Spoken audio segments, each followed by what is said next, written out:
Hello and welcome to the Rabyd Atheist. I'm Ed Rabyd, a former pastor turned atheist, now compassionate anti-theist. Welcome to my channel. Like and share this video, join the Rabyd Nation, a nation of people dedicated to normalizing atheism and deconversion by hitting the subscribe button. And if you want to support the channel in a more tangible way, hit the join button. Then your membership options that lead to citizenship in the Rabyd Nation will be presented to you. So today I want to finish up Made by JimBob's Arguments Against Atheism with his part 3 video. In this one, JimBob goes philosophical and addresses the question of evidence. But you know what? I think I'll just let him introduce the topic. When you ask an atheist, why is it they don't believe in God? One of the most common responses is, I don't see any good evidence. In this video, I'm going to explain why the atheist thinks this is a good reason and why it's in fact not a good reason.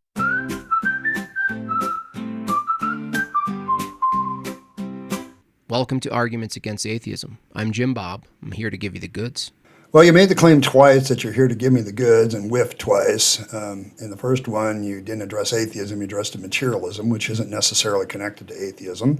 And in the second one, you did a very straw-manned argument of the problem of evil and then beat it up and then claimed victory over all the problem of evil, which no, you didn't. And here we are, so maybe third time's a charm. So today what you're going to tell me is what I think the evidential problem for God's existence is and why I'm wrong. All right, let's go. So when an atheist says, I don't believe in God because I don't see any good evidence, what they mean is they don't see physical evidence. And a straw man already. I didn't think I would need my mattress so soon. No, I don't believe that the only type of evidence is physical. Okay, I believe the types of evidence could be empirical. Empirical evidence also includes experimentation data, observation data, conclusions about that data, categorized into different levels of like hypothesis, laws, and full-blown scientific theories. I would also accept philosophical arguments for God that aren't fallacious and can have their truth premises verified. I would also accept evidence that would be held up into a court of law that would prove the guilt of God's existence. Okay, so that might include empirical evidence, philosophical evidence, testimony evidence, historical evidence. So there's a lot of evidences I would accept, not just this one. So you're straw manning already because you're saying that the atheist only accepts this type of evidence. And, you know, that's a problem. You've straw manned atheism pretty much through all three of these videos. This is a problem, a consistent problem with your videos, JimBob. The atheist you argue against is fictitious. This has allowed you to now, in all your videos, to create this straw man of the atheist that you proceed to beat up and then claim victory over all atheists. And sorry, dude, you're just beating a straw man. You're beating a guy that can't even fight back. You notice that I am playing your video and reacting to it. That's because I want you to represent your view. I also don't use the cute little cartoons to paint a picture in a negative light of atheists. I don't do that so you get to represent yourself in the best possible light, and I am not trying to poison the well against you by creating you in a negative light. Now, I know some other atheists have kind of made caricatures of you and kind of done that, but that's not my style, okay? I'm not trying to strawman you or propagandize you in a negative way. And the way I avoid doing that is letting you speak for yourself and then not adding any negative propaganda points, okay? You know, I don't do that, okay? But that's your problem. You don't address an actual atheist position or what an atheist would say, but what you think the atheist position is or an atheist position that you created in your mind. And it's a false atheist. It's a straw man atheist. Not every atheist would accept the idea that only physical data is what they're looking for. They're looking for empirical data, which does base itself in physical data, but there's also other evidence that results out of that, like conclusions, knowledge, things that we gain from that empirical evidence that we would also consider evidence. Historical claims can have different types of evidence against them. It's just not true that we only accept the physical evidence. So you're straw manning already. Now I wonder, are there any underlying assumptions being made in regards to what evidence is? Well, let's take a look. One obvious assumption the atheist makes is that all truth claims are empirical claims, which is a false starting assumption. No, I don't agree with the assumption that all truth claims are derived through physical evidence. There's other evidences to deal with. You could use deductive and inductive reasoning to provide evidence. If the argument is sound and the truth premises can be verified, verification would be empirical. My knowledge of his epistemology isn't as extensive as other philosophers, so this is a question best left to that branch of philosophy. But once again, you're making a false assumption that an atheist would only accept one type of evidence, and that isn't true. You're definitely strawmanning again. Not all truth is obtained in the same way. If there are different ways of arriving at the truth of different types of claims, and God's existence isn't the empirical category, then we've already spotted a category error. Category error? So you're admitting that God can't be empirically verified? Because that's what you kind of said. The miracles claims of Christianity wouldn't have an empirical evidence to them? Jesus' resurrection isn't empirically verified? Because Jesus is claimed by Christians to be God, and he rose from the dead. So can his resurrection be empirically verified? As an apologist for Christianity, that's a terrible admission for your own case as to why someone should have faith in Christianity. If you're saying God is completely immaterial, which I don't think Christians or any religious people that hold to a monotheistic God would make that claim, the actions of God, would leave empirical evidence if he was also material as well as immaterial.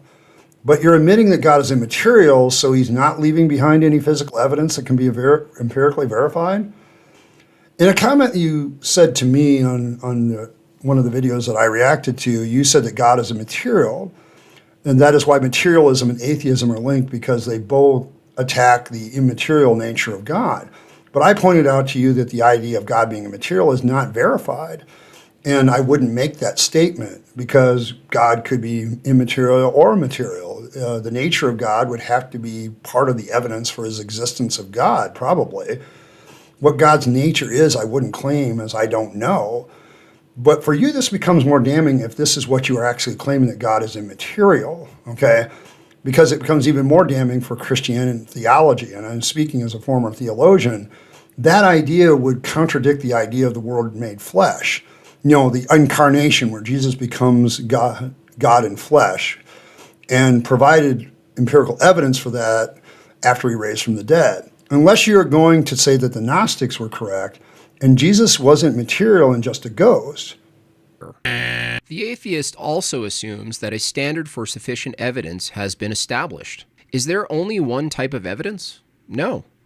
But in this case, empirical evidence is the standard they are going with. So let's see if they apply the empirical standard to their own beliefs. Is there anything the atheist believes or assumes without empirical evidence? Does the atheist believe in knowledge? Yes. Is there any evidence? No. Does the atheist believe that the regularity in nature will maintain tomorrow? Is there any evidence? No. How about the laws of logic? Is there any physical, empirical evidence for the law of identity? Does the atheist believe in concepts or universal categories, meaning? These are all examples of things the atheist does in fact believe in. They exist in a particular way, but they are not empirically verified. Yeah, you are pushing the straw man that you created earlier, but I disagree with you that some aspects of things you said cannot be empirically verified. Some knowledge is empirically verified, okay? And you're category erroring again. But the issue you bring up is that the base on a straw man atheist, and only one type of evidence we accept is empirical physical evidence. That's not true of all atheists. It's certainly not true of all atheists. And the problem is you create for yourself is that you don't let the atheists speak for themselves, you speak for them. And every time you do, you misrepresent them. But knowledge can have an empirical justification to it, I think. I think while logic exists in the mind, it certainly has its justification, and it shows that it works practically. And that's the real thing, who gets practical results in the end of the day. But this is the other problem, which seems to me a black and white fallacy, that something is either in the empirical physical category or isn't. Some things have more than one category that you can attach to them.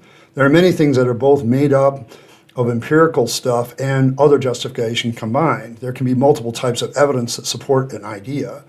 I think knowledge falls into other categories of being verified by multiple types of evidence, including empirical evidence, but not exclusively. The funny thing about your videos is you often commit the same error you claim exists in others and want to claim that you are not doing.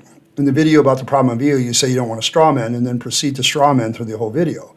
Here, you yell at the straw man atheist for committing a category error and then proceed to list off a bunch of things and place them all in the same category error, which in my opinion is a category error. And that could be disputed, and now can be disputed that you're making a category error yourself. But I'm going to let you talk for a little bit before I take on the heart of your argument, or what I really feel is the heart of your argument. So I think we have enough examples to demonstrate the atheist doesn't really apply their empirical standard to their own beliefs, but they certainly love to use it against Christianity. Now, of course, the atheist will say, well, those aren't my beliefs. Those are just my axioms. Okay, then my axiom is God exists. To further demonstrate the flaw in their empirical standard, what if we use their argument against God's existence against some of the things they believe and see how it sounds? I don't believe in truth. There's no empirical evidence. I don't believe information exists because there's no physical evidence. I don't think knowledge exists because I can't see, taste, or touch it. Where it leads to is absurdity. So it seems as though any argument the atheist levies against God's existence based on the physical evidence standard could be made against things like truth itself. No, they are not taken by me as axioms. That's something you created here that atheists would say. That is complete straw man. More straw man caused by you by not letting atheists speak for themselves. But I also noticed in this part you make subtle changes, but empirical evidence is, in one case is sense data, and then you say it's just a physical thing, and then it's just our senses in other. You conveniently switch them to make the point against each point. But if you reverse them a little bit, suddenly that point wouldn't be as strong. But empirical evidence also includes information gathered through experimentation, observation, scientific method, where we verify predictable results for observations and collect data, something you never touch on in one of your examples. You really do like to misrepresent positions people have through omission, don't you? That said, I think that's where you're going. I know where you're going with all this, but let's play the video a little further to verify. The problem points to a larger issue with using mere sense data and empiricism as the foundation of truth. Another assumption we hear is the claim, science and empiricism is the best way to truth. Well, is that a truth claim? If it were true that science and empiricism is the best way to truth, shouldn't it be verified through the scientific method? Are you seeing the issue, atheists? No, I don't see an issue because the scientific method can be used to verify the scientific method in a sense. And in other words, we can ask for ourselves which gets more predictable results. Truth is that which conforms to reality and adjudicated by predictive power. That's one of the best definitions of truth that I've heard. And the scientific method does that. It proves itself over and over in the fact that it conforms itself to reality and it gets predictable results, and has a predictive power. It generates pragmatic solutions to real problems that faith and religion never does. I often use this example. You have a choice. You're about to face a major surgery.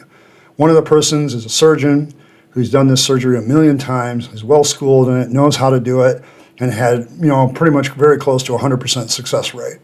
And then you have the other person who's a faith healer. Which one are you going to place your trust in? You make that pragmatic assessment. Yeah, science and the scientific method are probably going to help me out here because they actually get results. With a faith healer, I'm taking my chances. So if I were to take the presuppositional view that we all agree on, like logic, reason, and et cetera exists, the question becomes, who makes more useful results for humanity's well-being? Who gets the results of their work that actually fix the problems? Is it the scientific method or faith? Science. Science wins every argument every time. Science keeps burying the God of the gaps. Faith, healing versus medicine. Medicine wins. Accurately describing the universe as it is. Science or faith? Science. Sorry, there are different categories of certainty, and science is in a much higher category of certainty than faith ever could be. Science and empiricism ironically rely wholly on immaterial concepts and assumptions that cannot be verified with those methods. When it comes down to it, all knowledge is faith-based. There, I said it. The icky word. Faith.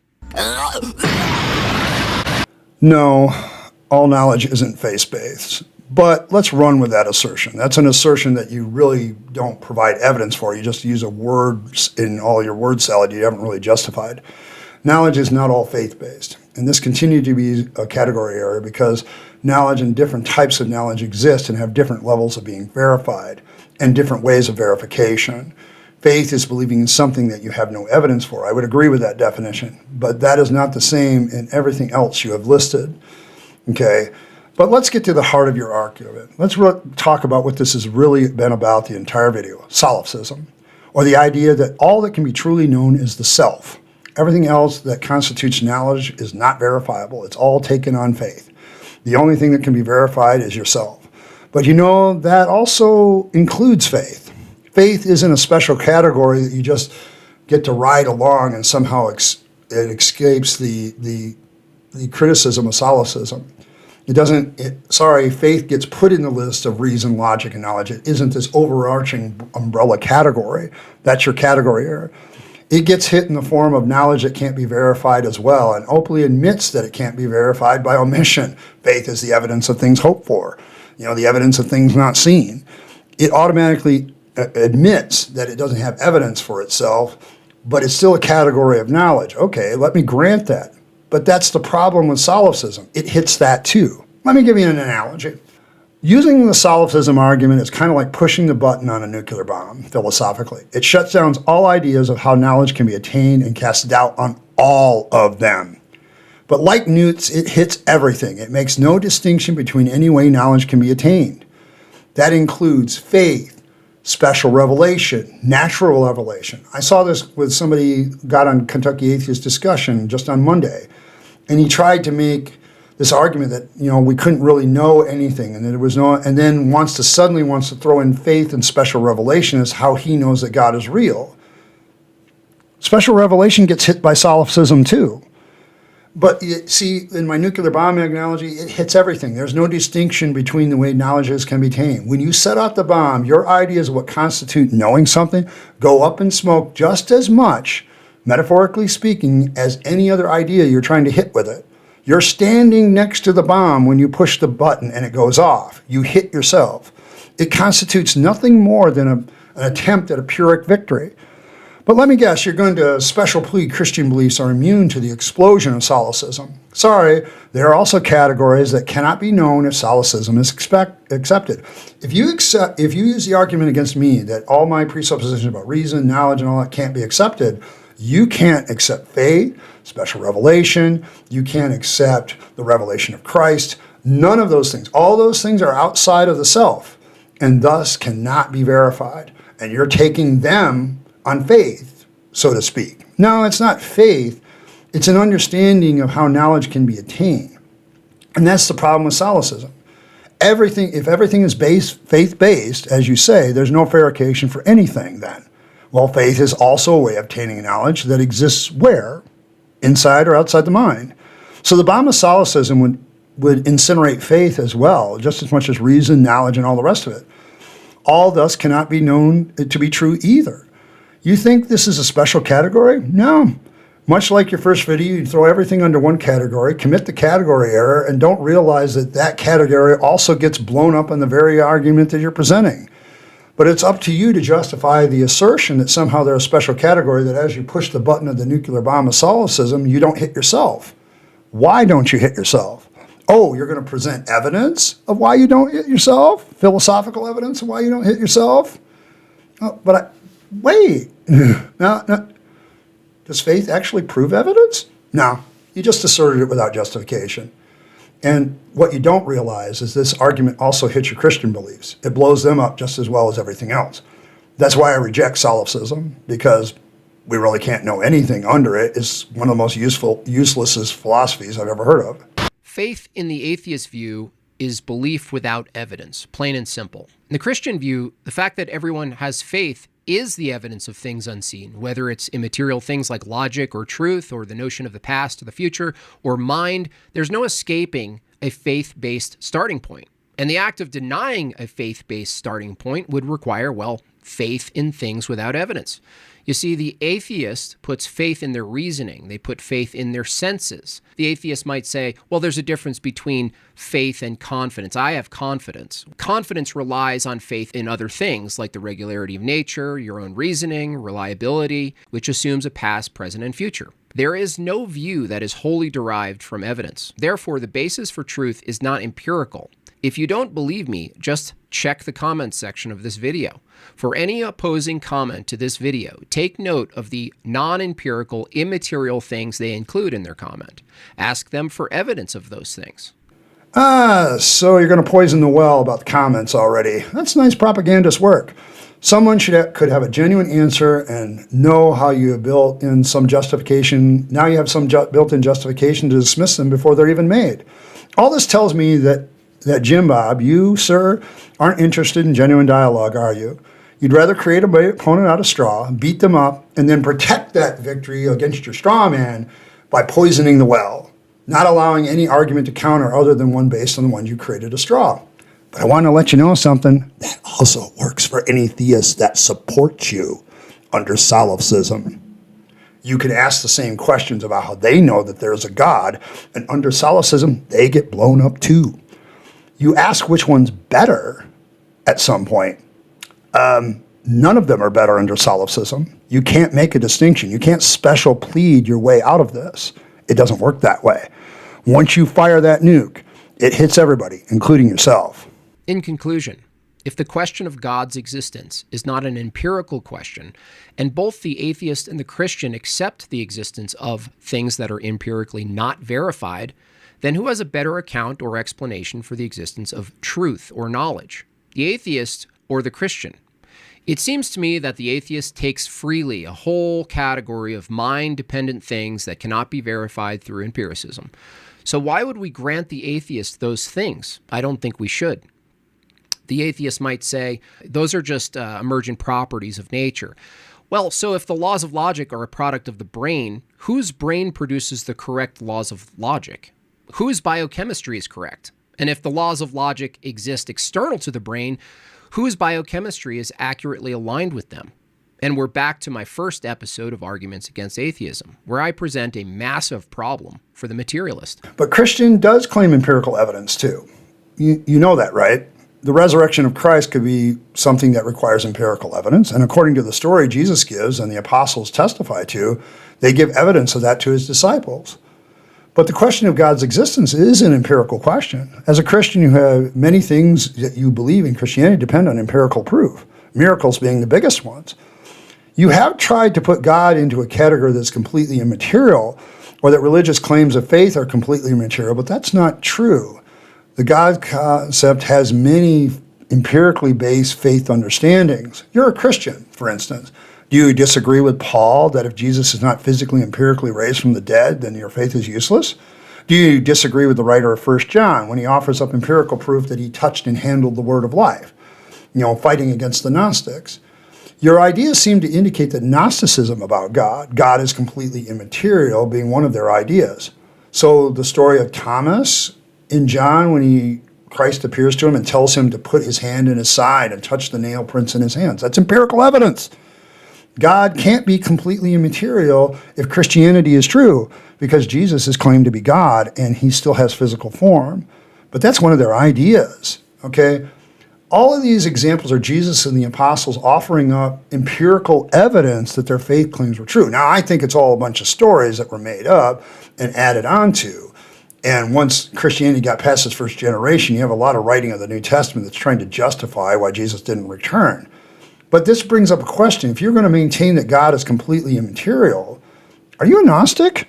I mean, you presented, this is a Gnostic idea. You do realize that, don't you? But once again, your basis of saying faith is the overall category is solipsism. But then any knowledge or truth claim would stand on equal footing then, wouldn't it? But not just atheist claims to knowledge that are unjustified and shouldn't be just granted, but also any other claim should not be justified, including the ones you would make. See, the problem is in targeting with using the nuclear bomb of solipsism, you've hit yourself. You guarantee nothing but mutually assured destruction of all forms of knowledge, including faith. You blew it all up. Not just your target, but you hit yourself too. Actually, your first video didn't present a massive problem, just a massive, I don't like the idea materialism leads to, it feels icky. I already did that video, and you can see my response to it in the card above or the link in the description. But, yeah, no. Well, that's all. In summary, we are going to set off the nuke of solipsism and then imagine that somehow we are not going to get caught in the explosion, even though we're standing right next to the nuke when we push the button. And that's basically what JimBob's argument boils down to here. And I'm speaking a little bit more off the cuff about my overall feeling of all three JimBob's videos. The reason I don't think that these are actually written to convince an atheist, but more to rah-rah the troops, is how bad they are. Okay, the materialism argument makes a lot of assumptions that materialism and atheism are linked, which is not true. The second one is a really bad representation of the problem of evil. He doesn't really steelman at all. He strawmans it to death and then claims some sort of victory. And here, he's just setting off the nuke of solipsism, not realizing that he also gets caught in that explosion, that faith can't be used any more than reason under solipsism. He just doesn't understand the topic and how that works as well. But I also find it laughable that he's using solipsism, because I remember when Neil deGrasse Tyson made a statement, something along the lines that we're brains, that we could be brains in a jar like the Matrix. Apologists went all over him on that, okay, and saying, well, that's just nonsense. And now it's very strange that this seemingly so-called philosophical evangelistic technique is nothing more than using solipsism in a Christian context, and I find it humorous. But here's the thing. I'm going to probably do one more video on JimBob, but I'll do that tomorrow on Friday on my video where I'm doing more Rabyd reflections on the week, because I want to talk about this whole why did I deal with JimBob kind of thing. And I think that's deserving of its own video, so I'll leave that for that. But thanks for stopping by. I appreciate every like, share, and subscribe. Want to give a shout out to my members. Thank you. You guys are what makes this channel really worth doing. I encourage everybody else to join the membership. Help us normalize atheism and deconversion, which is simply, atheists shouldn't be looked down upon simply because they don't believe in God. And people deconverting from religion to non-religion shouldn't be looked down on because that's what they're doing. But all the data suggests that we are looked down upon. Until that changes, this channel has existence, and I could use more members to help me in that fight. So thank you very much. And as always, live your best life. You only get one good go around, and then it's over. So give everything that you have, your time, your money, your opportunities, to yourself, your family, and to make this a better world, and to your friends. And don't waste them on the trappings of religion and faith. That's a dead end. I speak from experience. And as always, thanks for stopping by, and I'll catch you next time.